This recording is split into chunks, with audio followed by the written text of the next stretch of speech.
जिन्होंने देश के आर्थिक विकास की एक बड़ी नींव रखी, उनको यथोचित सम्मान देने के लिए भारतीय जनता पार्टी और श्री नरेंद्र मोदी जी के नेतृत्व की एनडीए सरकार भी पूर्णतः प्रतिबद्ध है। और इसी के दृष्टिगत कल कैबिनेट ने अपनी बैठक में यह तय किया कि मनमोहन सिंह जी की स्मृति में एक स्मारक और समाधि स्थल बनाया जाएगा और इसमें जो भी प्रक्रियागत समय होगा, कांग्रेस पार्टी को यह कन्वे किया गया। कैबिनेट के तुरंत बाद गृह मंत्री आदरणीय अमित शाह जी ने कांग्रेस के अध्यक्ष आदरणीय मल्लिकार्जुन खड़गे जी को यह कन्वे किया कि सरकार स्मारक बनाने के लिए निर्णय ले चुकी है और अब जमीन का अधिग्रहण, ट्रस्ट का बनना और जमीन का ट्रांसफर जैसी प्रक्रियाएं पूर्ण होने के बाद जो समय लगेगा उसके द्वारा यथोचित और यथाशीघ्र यह कार्य किया जाएगा।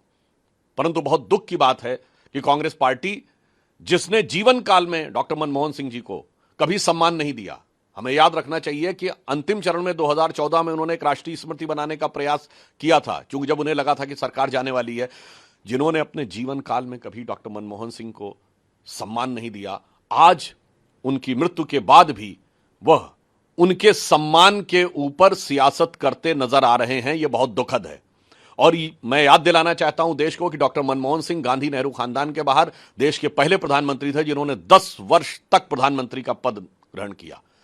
और यह भी याद दिलाना चाहता हूं कि कांग्रेस पार्टी ने नेहरू गांधी खानदान के बाहर किसी भी प्रधानमंत्री को सम्मान नहीं दिया। देश के पहले प्रधानमंत्री जो नेहरू गांधी खानदान के बाहर थे, जिन्होंने 5 साल पूरे किए, वो श्री पीवी नरसिम्हा राव थे। उनके साथ क्या हुआ सबको पता है। प्रणब मुखर्जी जी की ऑटोबायोग्राफी और उनके परिवार के लोगों ने जो संस्मरण लिखे हैं उसमें प्रणब मुखर्जी जी के साथ क्या हुआ है सबको पता है। कांग्रेस पार्टी का इतिहास रहा है कि उनके प्रथम परिवार के बाहर के किसी भी नेता को सम्मान नहीं दिया गया। सरदार पटेल से लेकर लाल बहादुर शास्त्री जी से लेकर पीवी नरसिम्हा राव तक के दर्जनों उदाहरण देश के सामने हैं। कम से कम आज इस दुख की घड़ी में राजनीति करने से बाज आना चाहिए।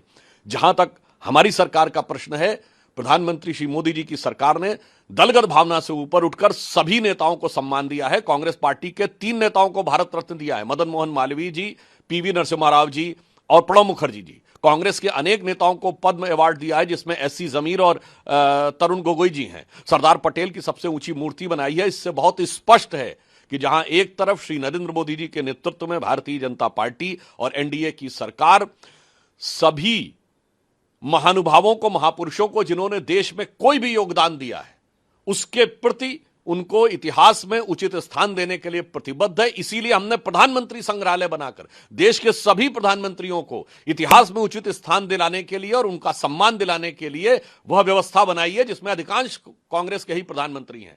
परंतु आज मैं पुनः कहना चाहूंगा, यह दुख की बात है कि डॉक्टर मनमोहन सिंह जी के कार्यकाल में जिस प्रकार का उनके साथ बर्ताव हुआ है, देश के साथ कुछ छुपा हुआ नहीं है। आज उनके देहावसान के बाद भी उसी प्रकार की भर्त्सना योग्य राजनीति करती कांग्रेस पार्टी नजर आ रही है।